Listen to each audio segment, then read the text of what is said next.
J'ai eu 100 ans le 30 octobre l'année passée. Les forges, c'était formidable. Formidable, on ne trouvera pas d'usine comme les forges. C'est impossible à l'heure actuelle.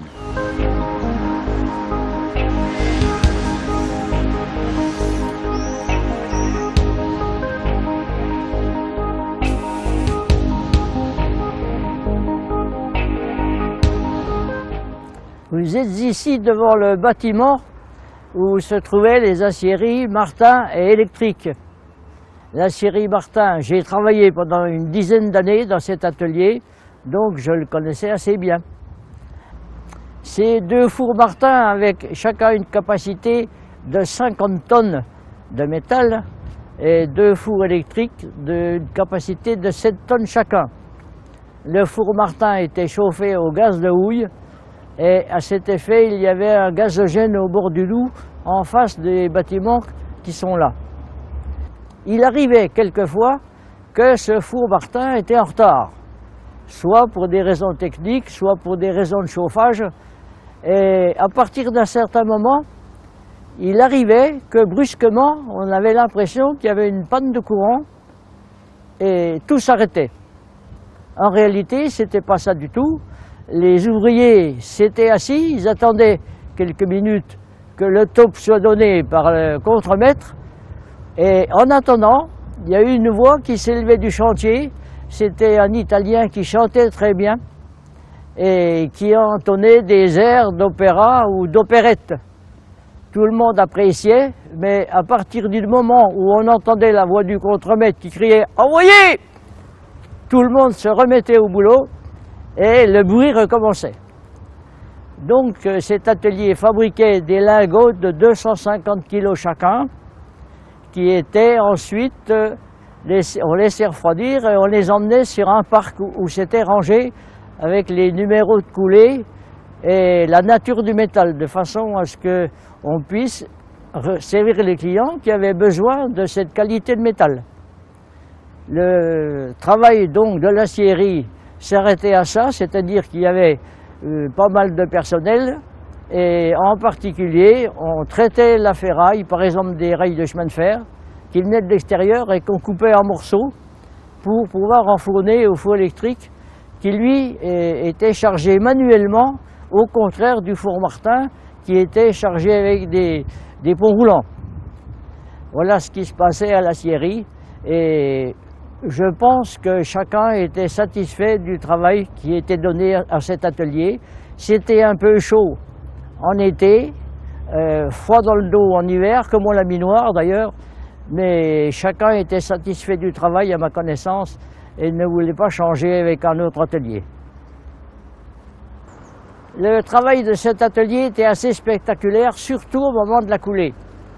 Et il arrivait que des gens qui travaillaient sur ce chantier venaient avec des amis pour leur faire voir ce qu'ils faisaient, leur poste de travail. Et ces gens-là disaient « c'est l'enfer dans cet atelier, c'est pas possible ». Effectivement, quand on avait coulé l'acier dans les lingotières, il fallait que les ouvriers qui travaillaient là-dessus accrochent les lingotières avec des chaînes qui étaient propulsées par des grues à vapeur. Et il fallait faire vite, surtout que les gens étaient chaussés en sabots. S'ils restaient trop longtemps sur la lingotière, les sabots prenaient feu. Donc c'était assez délicat. D'autre part, bon, il y avait, comme dans tous les ateliers, c'était assez difficile de casser la croûte, étant donné qu'à l'époque, il n'y avait pas de vestiaire et il n'y avait pas de réfectoire. On cassait la croûte sur le tas. Ce qui fait que chacun apportait son panier avec son casse-croûte et il faisait chauffer comme il pouvait des morceaux de ferraille sur lesquels ils posaient leur bidon avec la mangeaille dedans. Autrement, tout se passait bien et à ma connaissance, les gens qui travaillaient là étaient satisfaits. Il est arrivé aussi un pépin, c'est que quand on avait fini la coulée, le restant de la crasse était vidé dans des cuves en fonte. Et c'était au moyen des grues à vapeur qu'on sortait cette cuve et on l'a retourné sur le chantier à l'extérieur. Il est arrivé qu'il y avait une flaque d'eau, il n'avait plus, et quand le grutier a retourné sa cuve, le pain de chaud, en métal incandescent encore, est tombé dans l'eau, ça a fait une explosion, et la grue s'est retrouvée projetée en arrière, avec le grutier à l'intérieur, bien sûr. Alors le grutier, c'était un monsieur sympathique, mais qui bégayait un peu. Alors finalement, on s'occupait de la grue, les contremaîtres regardaient si elle avait du mal, et puis le grutier, tout d'un coup, sort de derrière sa mécanique, là, au-dessus, puis il dit que tout le monde regarde si la grue a du mal, mais moi, on ne me demande pas si j'ai du mal.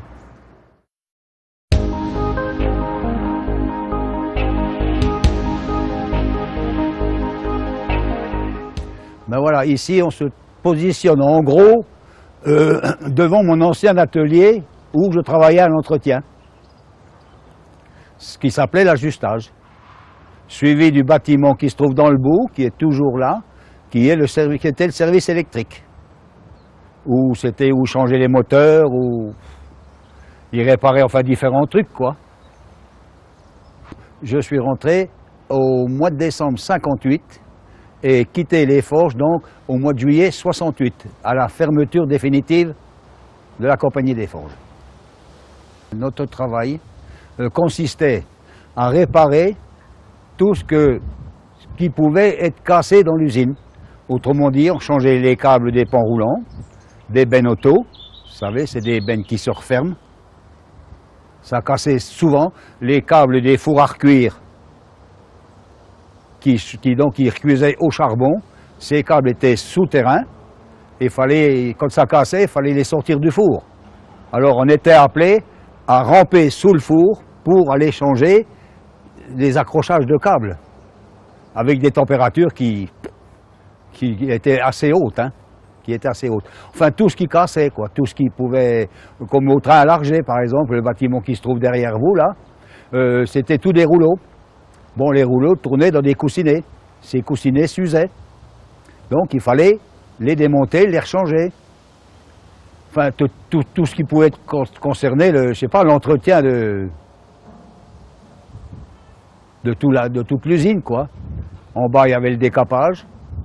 C'était donc des gros bacs qui se balançaient sur des balanciers. Les câbles tout cassaient. Enfin, vous voyez, il y avait de l'usure tout partout, quoi. On changeait les galets des pans roulants, on faisait tout, hein.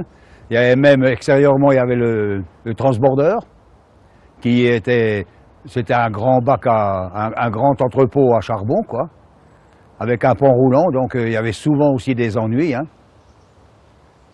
Alors c'était notre boulot de réparer tout ce que l'usine pouvait casser.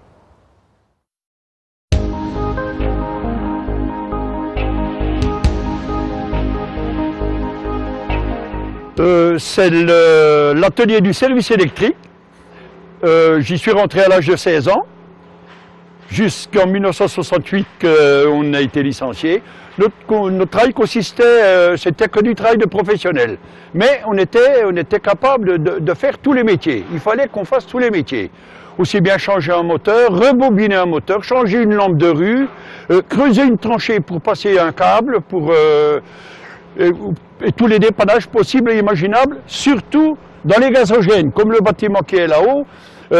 Quand on allait changer un moteur sur le pont et puis que le gars il piquait la grille en bas, on avait toute une bouffée de gaz qui nous montait. Bon ben vous voyez bien qu'on était pas mal. Alors en descendant, ben, enfin, on buvait un petit canon, ça nous remettait. Hein. Notre travail consistait à faire tous les dépannages possibles et imaginables, aussi bien de jour que de nuit. On venait nous chercher à la maison. On travaillait tous les samedis, tous les dimanches, jours fériés. Les semaines de 35 heures, c'était pas pour nous, c'était les semaines de 2 jours pour faire 35 heures, bien souvent. Et au mois d'août, n'en parlons pas, au mois d'août, c'était le mois des congés. On couchait à l'usine, on faisait 15 heures par jour, facilement 15 heures par jour.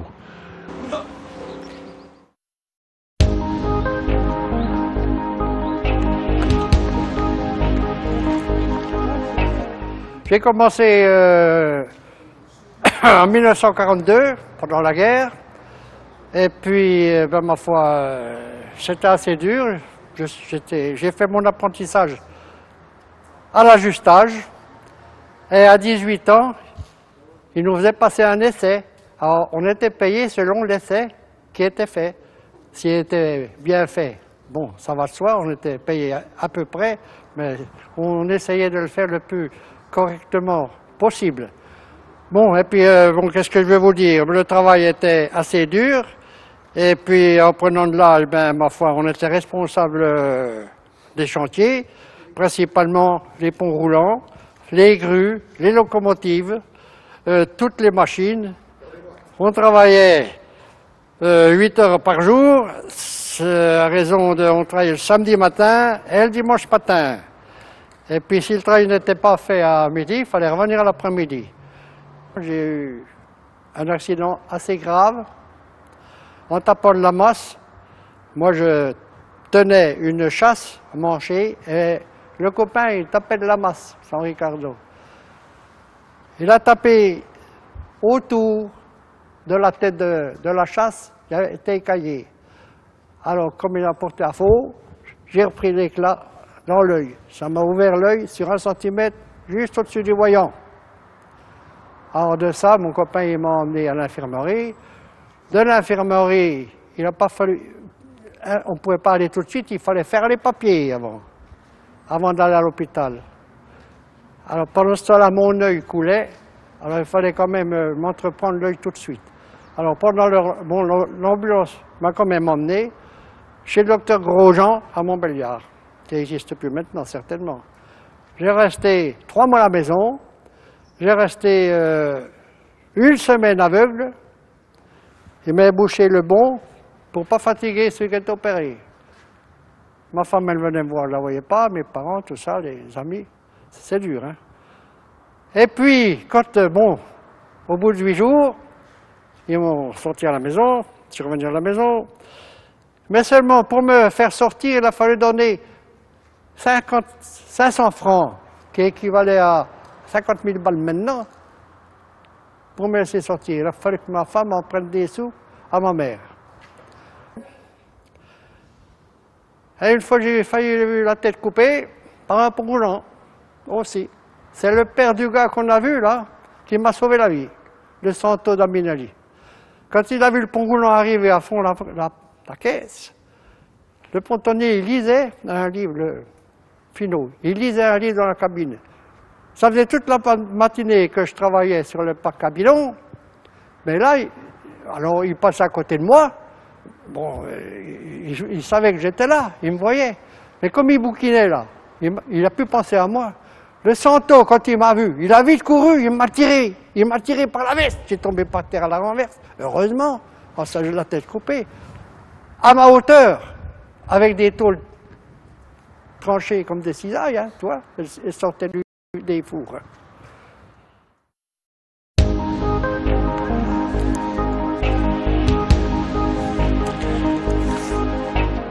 J'ai passé le certif à 13 ans, quoi. Puis 2 jours après, je venais à l'embauche ici au Fol. Et après, je rentrais au laminoir. C'était là derrière, là. Au laminoir, en général, c'était une équipe de 8. On était 8, quoi. Il y avait un lamineur, il y avait 2 chauffeurs, 2 rattrapeurs, un décolleur, puis un graisseur. Alors, le graisseur s'est chargé d'aller chercher à boire là, pour les ouvriers, pour l'équipe, quoi.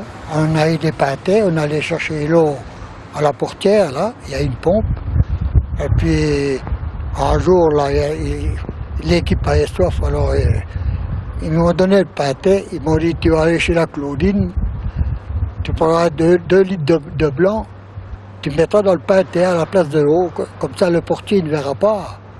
Alors bon, je suis caché la Claudine, moi, je prends mes 2 litres de blanc dans le pâté. Je reviens à la portière, il y a le portier qui m'arrête, il dit, qu'est-ce qu'il y a là-dedans? Ben, c'est de la flotte. Ils avaient été mouchardés. Et ce qui est le plus dur, c'était l'été, avec la chaleur. Alors là, quand le soleil en plein, puis les fours, la chaleur des fours, et puis les platines et tout, devant, les fours derrière, décoller les tôles à chaud, ou n'importe. Alors là c'était du travail de dingue, quoi, pour ainsi dire. Hein.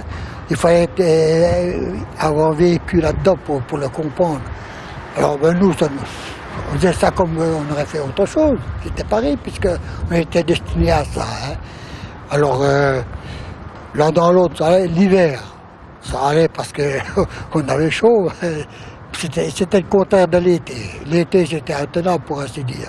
Combien de fois les bonhommes, il y en a qui prenaient des bonnes sorties à 4h30, 5h l'après-midi, parce qu'ils ne tenaient plus tellement il faisait chaud, avec la chaleur qu'il y avait. Et puis, après, après la guerre, quand il y a eu les laminoirs mécanisés et tout, c'était plus du tout la même chose, hein, le travail n'était plus le même. D'ailleurs, ça serait été comme avant, je ne sais pas revenu. Et comme j'ai vu le travail comme c'était par rapport avant, au laminoir, alors là j'ai dit bon, mais d'accord. Je suis revenu au laminoir là, en 56, et puis j'ai quitté en 63 quand ça a commencé à déménager les forges. Hein. Alors de là, après, je suis parti à Sochaux, quoi. Mon parcours, comme tout le monde, en tant que forgeron, l'école des forges. 13 ans, on passait le certificat des forges. 14 ans, on passait le certificat de la ville. Et ensuite, je suis rentré aux forges. J'ai fait un contrat avec M. Vienne. 3 ans de CAP. Le matin, on venait apprendre en poste au laminoir, alors toute la forge, aussi bien au four Martin derrière moi, qu'au train à l'arget, qu'au laminoir à main, au laminoir mécanisé, duo, trio, repassage, cisaillage. Et au bout de 3 ans, en ayant obtenu le CAP que voici, j'étais tenu à remplacer en cas de manquant à n'importe quel poste. Aussi bien potonnier, lamineur, rattrapeur, décolleur, tout ce que vous voulez, tous les métiers qu'il y avait aux forges. Alors le plus dur, c'était décollage à chaud pour la Z et la STA. C'était le boulot le plus dur. Bon, j'ai commencé comme graisseur. Alors, contrairement à, enfin, je ne sais pas, c'est mon époque de M. Gritti, mais j'étais désigné en tant que nouveau employé pour aller vers chaque ouvrier demander ce qu'il leur fallait. Alors, il y en a, alors je relevais les noms, il y en a qui voulaient en sandwich ou une boîte de pâté ou en litre de rouge, en litre de blanc. Je partais chez M. Kurz, qui avait la petite maison là au bout de l'avenue Foch, avec une brouette, et puis c'était les grosses brouettes. Des fois, je faisais 2 fois le voyage, parce que en voyage, je n'étais pas assez. Mais la seule chose que j'ai regretté, c'est que les forges est fermées. Je me suis retrouvé chez Peugeot, je me suis jamais plu. Et les forges auraient rouvert leurs portes, je serais revenu de bon cœur. Parce qu'il y avait une amitié, une solidarité qu'on ne trouvait pas dans aucune usine ailleurs.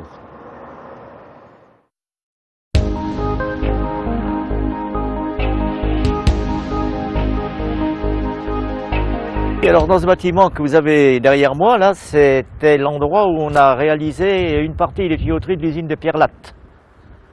L'usine atomique de Pierre Latte, qui maintenant je crois n'est plus en fonctionnement, mais qui à l'époque permettait de faire de la recherche au niveau de l'uranium. Et cette usine a travaillé pendant plusieurs mois avec une société de Vierzon pour des tuyauteries dont le diamètre allait d'environ 250 mm à 80 mm. Alors dans la division chaudronnerie, on fabriquait tout ce qui est de la chaudronnerie, c'est-à-dire des cuves, des récipients, des choses comme ça, et de la tuyauterie, essentiellement de la tuyauterie. Et une particularité qui était une spécialité de l'usine, c'était les tuyauteries ondulées. qui permettait de compenser les dilatations lorsqu'on véhicule à l'intérieur de l'eau chaude ou de la vapeur.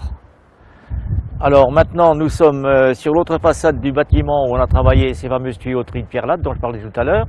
Mais comme je vous l'ai précisé, il y a eu d'autres activités qui ont été développées dans ces ateliers. La chaudronnerie, comme je l'ai également indiqué, le chauffage central, surtout les radiateurs, les tuyauteries. Alors les marmites dont vous me parlez, je ne les ai pas connues personnellement parce qu'elles n'étaient plus en fabrication lorsque moi j'ai entrepris mon activité dans cette société. Mais c'est une affaire qui date des années, disons, juste avant-guerre et après-guerre. C'était des marmites destinées à assurer la cuisine de certaines collectivités, ainsi que d'ailleurs une partie de ces marmites ont été utilisées durant la guerre de 14, je crois, pour l'armée française.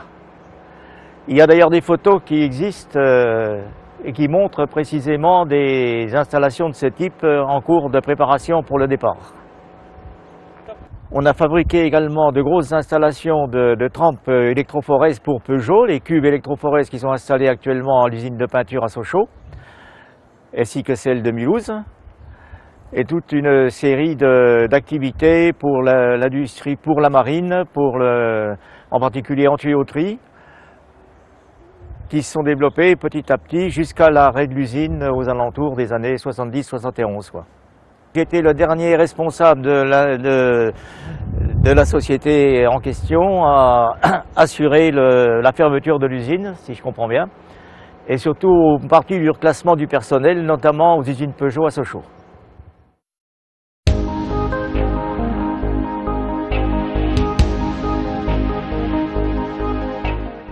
Oui, alors derrière moi, vous avez les bureaux qui sont occupés maintenant par l'office notarial, qui étaient les anciens bureaux de la division chauffage-chaudronnerie, bureaux qui ont été d'ailleurs reconstruits quelques années après la guerre de 39-40. Alors à l'intérieur se trouvaient les services bien sûr administratifs, les services techniques, bureaux de dessin, bureaux des méthodes, ainsi que les bureaux de la direction. Et ces bureaux ont été utilisés jusqu'à la fermeture de l'usine, donc en 1970-71.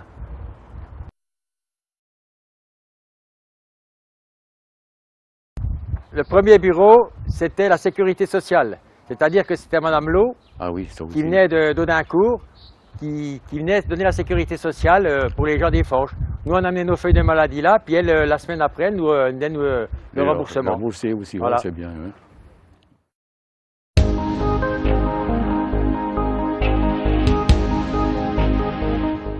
Vous vous trouvez ici devant l'ancien atelier d'emballage et d'expédition de matériel fabriqué par la division chauffage et chaudronnerie. À mes pieds passait à l'époque une voie ferrée, une voie normale, et destinée à amener les wagons sur lesquels était chargé le matériel en question. Il y avait aussi un grand portique avec des palans électriques. Tout ça a été démonté, bien sûr, le bâtiment a beaucoup changé. Mais malgré tout, il a été utilisé de nombreuses années et les personnes qui travaillaient là connaissaient bien leur métier parce que c'était fabriqué avec conscience. Mon père, d'ailleurs, y a travaillé.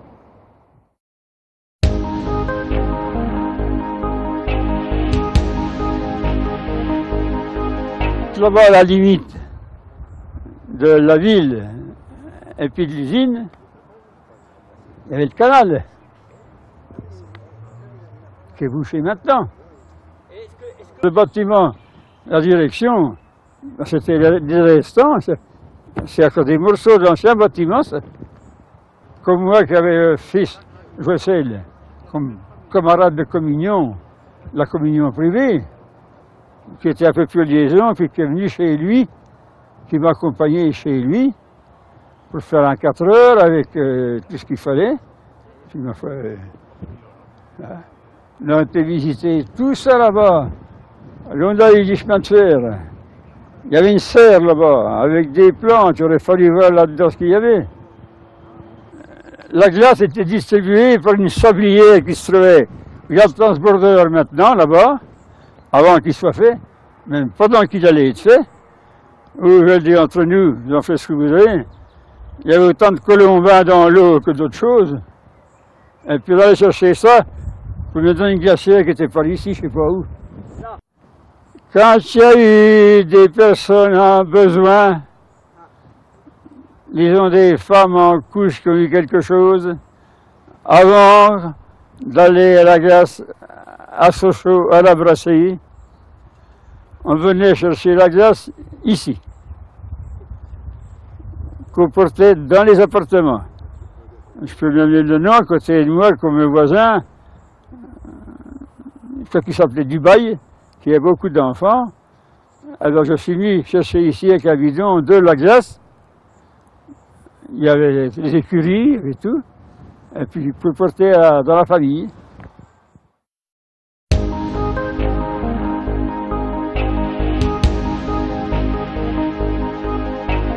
Je suis ici pour vous parler de l'histoire de cette locomotive pendant la guerre. Alors, on en avait deux comme ça, et puis une un peu plus grosse. Et ça s'est trouvé que nos occupants, les Allemands, avaient besoin d'une locomotive comme celle-ci, ou bien comme une autre. Mais à la Libération, les patrons, le directeur a su qu'elle était revenue à l'Astom à Belfort. Alors donc on est venu me demander pour aller la chercher le lendemain avec M. Dupré. Alors c'est ce qu'on a fait. Bon, départ à 6 h du matin avec un petit casse-croûte parce que soi-disant il n'y en avait pas pour longtemps. Et pour finir, ma foi, on est arrivé à un dépôt de la locomotive un dépôt des locaux de Belfort. La machine là, elle était rangée tout au fond du hangar. Il a fallu, bon, on s'est expliqué avec le chef de la gendarmerie là, il a fallu qu'on la mette sous pression, faire le feu, pas de charbon, l'alimenter. Regardez-moi, monsieur. Regardez-moi quand vous parlez. Bon.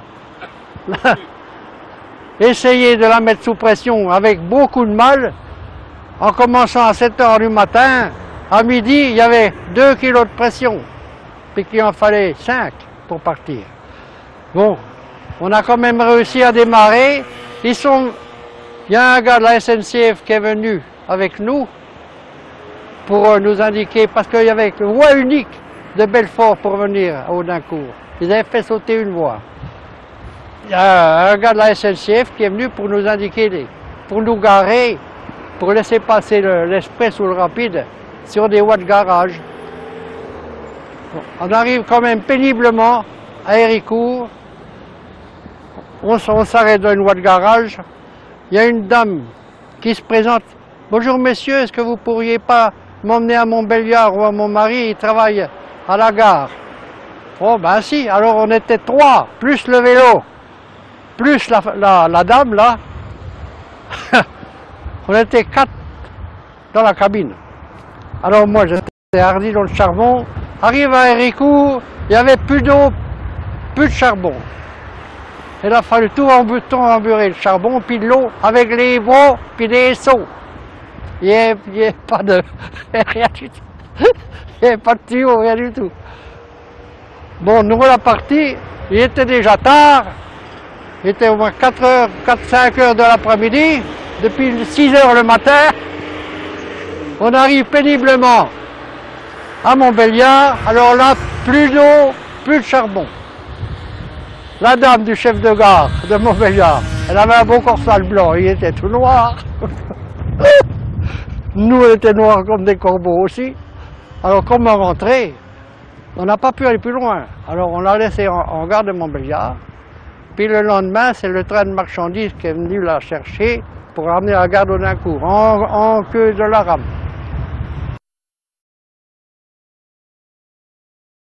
À la fermeture des forges, les 3 locomotives qui étaient en service ont été récupérées par les établissements Verneret à la gare d'Audincourt. Elles ont été stockées à la gare d'Audincourt.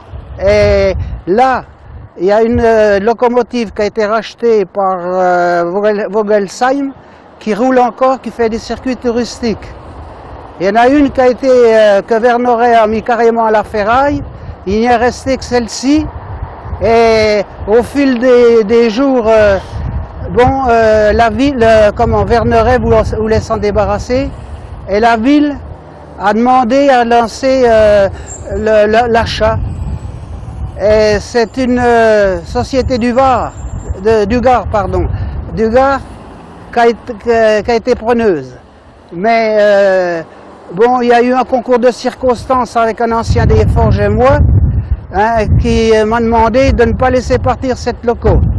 Et j'ai tout fait le nécessaire avec la ville d'Audincourt pour la maintenir, avec l'aide bien sûr des ateliers municipaux, avec l'aide d'un ingénieur des chemins de fer que j'ai connu en 1995 lors d'un séjour à Sandheim. Et à un moment donné, quand le lycée Fernand Léger est parti dans une nouvelle technologie, c'est-à-dire une technologie plastique, il a demandé à la ville de la débarrasser parce qu'elle gênait dans la cour et c'était un risque d'accident. Et c'est là que ça s'est déclenché à travers une rencontre. Et avec la ville, on a organisé sa restauration avec le concours de la société d'insertion Défi. Elle a été inaugurée en 1977 et on peut voir quand même qu'on a bien fait de garder cette loco qui est un souvenir inoubliable pour les Forges d'Audincourt. Ce square se complète aussi pour les visiteurs puis les anciens forgerons d'un souvenir parce qu'il s'ajoute le wagonnet qui est derrière moi, dont le chariot est authentique. C'était un don de Clairenet. La benne, on l'a fait avec un dessin d'un ouvrier du chauffage des forges et a été fait à l'île Napoléon. Plus, on a récupéré le long du transborder, on a récupéré le loup, les choses que vous voyez là le long. On a fait un symbole du lingot et une porte de la chaudière qui était au lycée Fernand Léger, qui nous ont fait cadeau.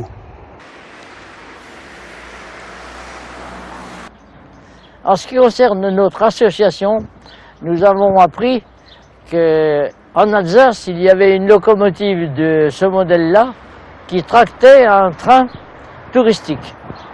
Nous avons donc décidé d'inscrire tout le monde, enfin ceux qui voulaient participer, à un voyage à Volgelsheim, en Alsace, où il y a une ancienne gare qui a été réparée par une association de loi 1901, qui détient également des locomotives. Et nous avons participé donc à ce voyage, y compris le repas de midi.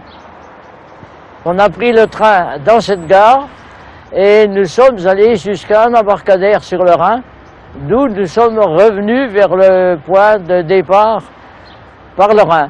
C'était un voyage très agréable, il faisait beau, tout s'est bien passé et chacun a été content de se faire tracter par cette ancienne locomotive des Forges.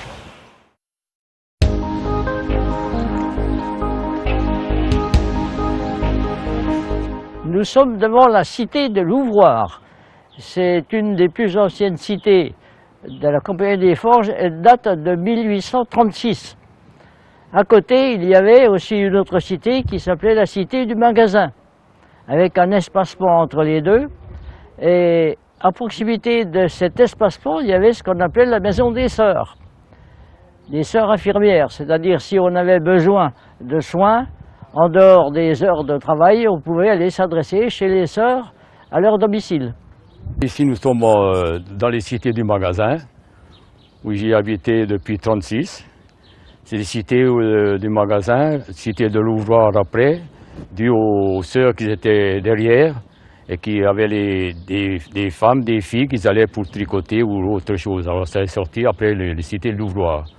Ici, on se réunissait, on était tous des amis, comme des frères.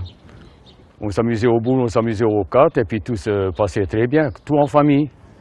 Et puis dans les cités, là, nous étions, la plupart du temps, il y avait la cuisine, comme il y avait garçons et filles, alors à ce moment-là, on ne dormait pas ensemble. Les filles étaient comment je dis, au grenier, et les garçons, ils avaient une alcôve dans la cuisine où ils pouvaient coucher, quoi. Voilà, l'essentiel, ça se passait comme ça. Donc là, vous avez derrière moi, où c'est que j'habitais depuis 1936, il y a encore le lit là, qui existe encore. Vous voyez, ça n'a pas bougé. Et puis, disons, en 1936, quand j'étais ici, nous avons une belle vue sur l'usine, c'est-à-dire que c'était le moment des grèves. Là, il y avait l'atelier pour les chevaux, et puis, comment je veux dire, les tombereaux. Et de là, on voyait tous ces grévistes qui chantaient, qui se bagarraient, qui discutaient. Et nous, on était contents d'aller pas à l'école à ce moment-là. Disons qu'à ce moment, comme on n'allait pas à l'école, on allait avec à ce moment-là, c'était les gardes mobiles, qui éventuellement, on était avec eux, quoi. On était tout petits, des enfants, là, en 1936, j'avais 9 ans. Les forges, nous, on payait le logement aux forges, une partie du logement aux forges, suivant la disponibilité. Et puis en plus que ça, nous allions, comment je dis, la distribution du charbon, mais il fallait quand même le payer, c'était pas gratuit. Mais on avait la possibilité, ils nous faisaient l'avantage d'aller chercher le charbon, de la houille plutôt que le charbon. Hein. Parce que dans les cités, nous avions une cheminée, c'était une grande cheminée où c'est qu'on pouvait fumer le cochon, pour dire. Alors cette cheminée, elle ramassait tout, parce que le charbon comme ça, si on le mettrait dans les logements qu'il y a maintenant, ça serait le feu partout. La plupart du temps, ils avaient tous le bûcher, ils avaient tous leur bûcher, la cage à poules, les lapins et tout ça, on faisait l'élevage. Il y a eu même à un moment donné des chèvres et le cochon. Ça, c'était radical. Vous remarquerez que ces appartements sont superposés, c'est-à-dire qu'il y a la cuisine au rez-de-chaussée, une chambre au premier étage et une mansarde. Cela pour éviter le piétinement des voisins. Il faut savoir qu'aux forges, on travaillait par tournée et qu'il fallait que ceux qui travaillaient de nuit puissent se reposer. À ce sujet, à l'époque, les écoliers avaient vacances le jeudi et on nous recommandait de jouer sans faire de bruit. Ça semble un peu bizarre, mais on demandait pourquoi il ne faut pas faire de bruit, il ne faut pas crier. C'était pour laisser dormir les papas qui travaillaient la nuit. En ce qui concerne la vie dans ces cités, il faut dire que pendant la belle saison, le soir surtout, les gens sortaient les chaises, quelquefois les tables, il n'y avait pas de circulation d'auto dans la rue, hein, et les femmes tricotaient, les hommes jouaient aux cartes. Il y avait un voisin qui jouait de l'accordéon, moi j'y habitais 17 ans dans cette cité. Il y avait un voisin qui jouait de l'accordéon, il s'endormait un peu sur la caisse, mais il jouait quand même. Et c'était agréable, les gosses couraient bien sûr partout, c'était agréable et on dirait maintenant promiscuité, mais c'était plutôt de la convivialité à mon avis.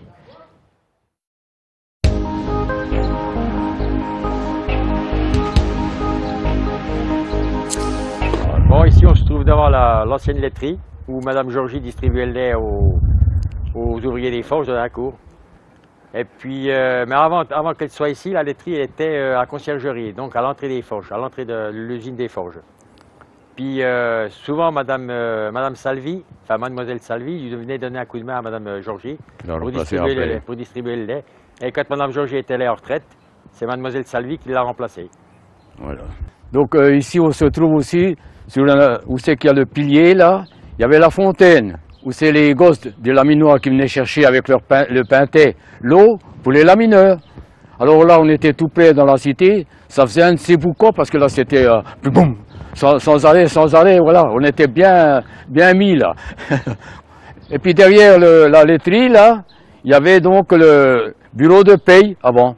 Là, ceux du bureau, ils descendaient, ils faisaient le tour de la portière, puis ils venaient avec leur petite cassette nous amener l'argent. Ça serait aujourd'hui, je crois bien qu'ils n'arriveraient pas à la portière. Hein. Ah ouais.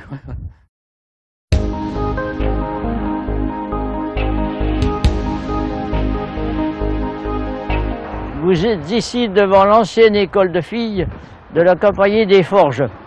Cette école a été créée en 1824. Dans cette école, il y avait une garderie, bien sûr.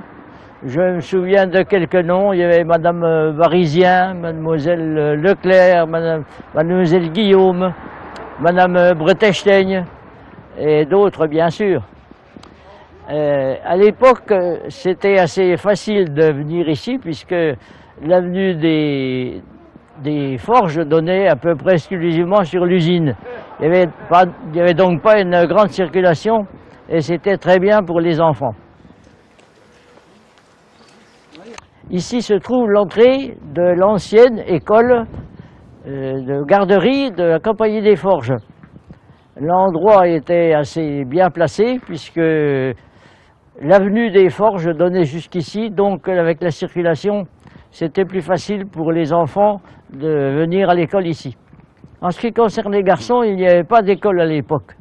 Les garçons étaient instruits par un instituteur de la ville qui était payé par la Compagnie des Forges. Et par la suite, en 1889, on a installé une école de garçons à l'intérieur de l'usine. Et évidemment, elle s'est trouvée au bout d'un certain temps enclavée au milieu des ateliers. Il y avait quand même des petites choses qui se passaient, c'est que quand on allait à l'école le matin, très souvent, le train à larget sortait du matériel chaud, des largets chauds, et en passant, on faisait pipi dessus. Ça donnait une odeur très désagréable. Et ce qu'il y a, c'est que quand on arrive à l'école, très souvent, il y a un élève qui levait la main et qui disait « Monsieur, il y a un tel qui a fait pipi sur les largets », ce qui nous valait une punition, bien sûr. Ici derrière, quand on était tout petit, on avait l'entrée de l'école maternelle qui était sur la rue du Maréchal Foch, là-bas, et notre cours était ici. Alors, comme amusement, qu'est-ce qu'on avait? Pas grand-chose. Un bout de bois, un caillou, on faisait un trou, on nous rentrait. C'était plutôt une garderie qu'une école, qu'une maternelle. Les effectifs étaient quand même assez nombreux, hein, parce qu'on avait garçons, filles mélangés dans la maternelle. Et une fois qu'on était ici à la première classe élémentaire, il y avait quand même une classe de filles et garçons. Mais on tournait quand même autour de peut-être même une trentaine. Hein. Ben, sur la religion, automatiquement, c'était l'église catholique. On rentrait, on faisait sa prière le matin, on faisait sa prière à 11 h, on la faisait à 1h30, on la faisait à 4h30 quand on partait. Ça, c'était le mode de l'école des Forges libres, hein, de l'école libre des Forges. Voilà. Et une fois qu'on avait passé l'année ici chez les grands, comme on disait, on allait à l'école des Forges là-bas, on passait chez les plus grands. Nous nous trouvons actuellement dans la cour de l'ancienne école libre des Forges. Cette école a été inaugurée en 1930. Elle a été libre, c'est-à-dire subventionnée par la Compagnie des Forges d'Audincourt. Et cette école était surtout réservée aux enfants du personnel. Cette école a été rétrocédée à la ville d'Audincourt, donc est devenue école publique, en 1966. Bon, la cour est toujours dans l'état original, sauf le macadam. Vous voyez, ces marronniers nous servaient, nous jeunes, de but pour jouer au football. Et il y a eu, depuis, quelques modifications dans les bâtiments. Sur notre gauche, les bâtiments n'existaient pas. C'était le préau, et puis vous aviez les toilettes. Puis entre le préau et les toilettes, il y avait une pompe, où les élèves pouvaient se laver les mains, le cas échéant. Et sur notre droite, c'était la conciergerie. C'est-à-dire que c'était M. Borgia, enfin la famille Borgia, qui s'occupait de l'établissement scolaire.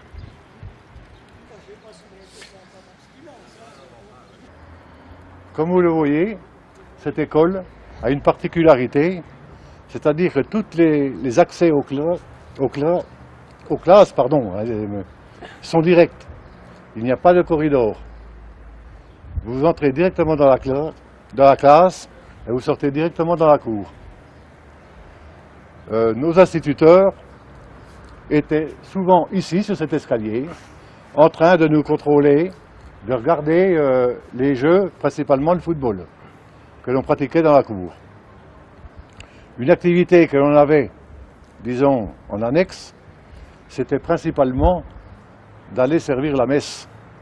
Nous étions l'école libre et tous les enfants, pratiquement des forgerons, allaient à l'Immaculée Conception.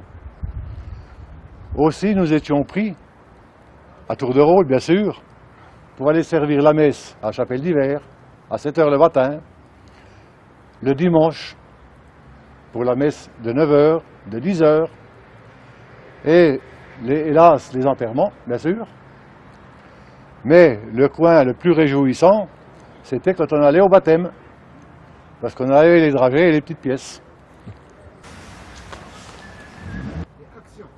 Moi, quand je suis arrivé à l'école des Forges en 1946, j'ai eu comme instituteur, il y avait M. Longchamp, une année M. Longchamp, qui était dans la classe du fond, là-bas, sur notre droite, la dernière de la droite. Après, il y avait M. Bertrand, il y a eu M.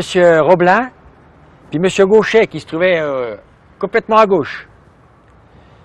Puis l'année après, bon, on a eu M. Lagarce, qui a remplacé, disons, à la limite, M. Longchamp, parce que M. Longchamp est parti. La direction a été prise par M. Bertrand. Voilà, c'est tout.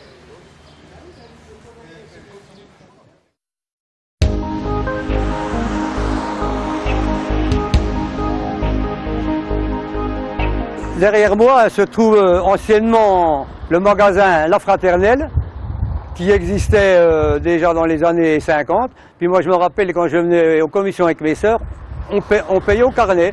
On payait soit à la quinzaine ou soit au mois. Et puis après ça a été repris par la société Les Coop de Lorraine.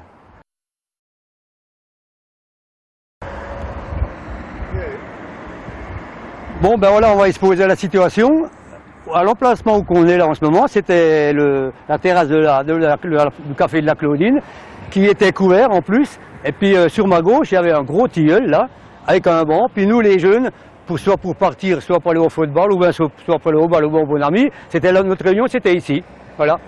Et puis là derrière nous, il y avait le Châtelbrun, le coiffeur là, qui est maintenant, qui n'existe plus d'ailleurs.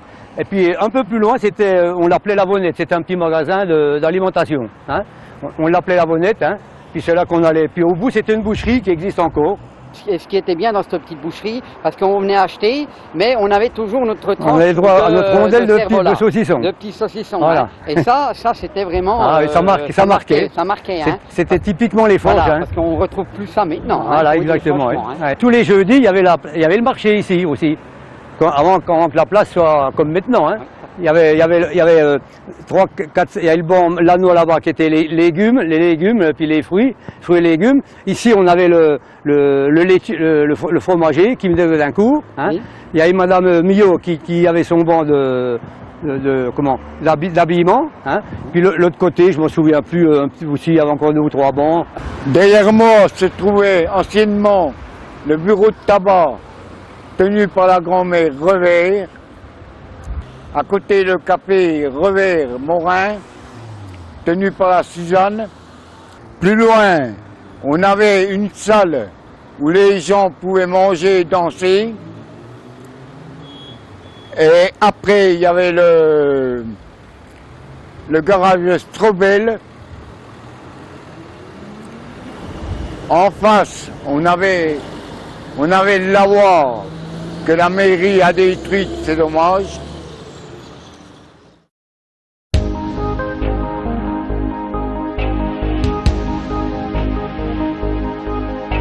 Donc on se trouve sur la place des Forges, donc qui est bien aménagée. C'était plus du tout dans ce type-là. Hein. Donc cette fête des Forges se poursuivait toujours après le 14, donc le 14 juillet. Alors après le 14 juillet, donc il y avait les manèges. Donc j'avais la loterie Marcel qui se trouvait ici, donc à l'emplacement où je me trouve. Donc c'était la loterie la plus réputée de la région. De la région, oui, voilà. Exactement. Oui. En face, nous avons une petite place aussi, un petit endroit où il y avait donc les manèges Giraud. Voilà. Il y avait un manège de feu de bois. il y avait les cri-cris. Il y avait les cri-cris. Ou après, il y les a chenilles. eu les chenilles. Les chenilles, voilà. Et les balançoires qui se trouvaient juste ici, là, juste en face, là, voilà. Alors, cette fête-là avait un c'est-à-dire qu'il y avait un monde, bon, on se trouvait vraiment où il y avait du passage comme maintenant. Et puis les gens venaient, il y avait un monde, ça venait de la région, hein, ça venait de pratiquement même au-delà. Voilà, puis la fête des Forges, en ce temps-là, était réputée. Hein. Voilà, la fête des Forges était très réputée. Aussi, il venait aussi les cirques, alors les cirques pareil, qui s'installaient donc sur cette petite place. Oui. Pareil, là ça faisait faire les jeunes venaient, un mouvement, les jeunes étaient, les gosses, même les gosses, on était gosses, on voyait ce cirque qui arrivait, on courait après les caravanes. Voilà, hein, on courait après les caravanes, on courait après le cirque. Voilà. Bon, et puis on attendait l'ouverture qui se produisait aux alentours vers 16h, hein, la représentation, et puis après terminé, il s'en allait. Bon, après le quartier devenait mort. Hein. Bon, je te rappelle, Roland, que c'est des souvenirs d'enfance que je te donne. C'est que la fête des Forges, elle était immuable, c'était toujours le premier dimanche après le 14 juillet. Oui, oui. Alors il y avait donc le samedi, dimanche et lundi, parce que le lundi, les ouvriers ne travaillaient pas, ils continuaient de faire la fête. Oui, oui. Parce que ce que disaient les anciens, c'est que la fête, elle venait depuis le quartier ici, elle allait sur la place des Forges et puis elle descendait même un peu plus loin, tout ça. Oui, et puis on avait un avantage qu'on n'a pas maintenant, c'est qu'on avait le moulin vert. Oui. Hein, le moulin vert, il faisait partie de la fête des Forges, il y avait le bal, il y avait... oui, oui, c'est ce que les anciens disaient, tout ça. Oui, oui. Voilà. Mais c'était la plus belle fête du coin. Hein. Oui, oui. Hein? Forgissimo a repris la fête depuis 91 jusqu'à maintenant. D'habitude, la fête de Forgissimo, on le faisait sur 2 jours, après on a arrêté, maintenant on le fait sur une journée. Forgissimo est une association qui s'est développée. Et on espère que la fête s'étendra de plus en plus sur le quartier.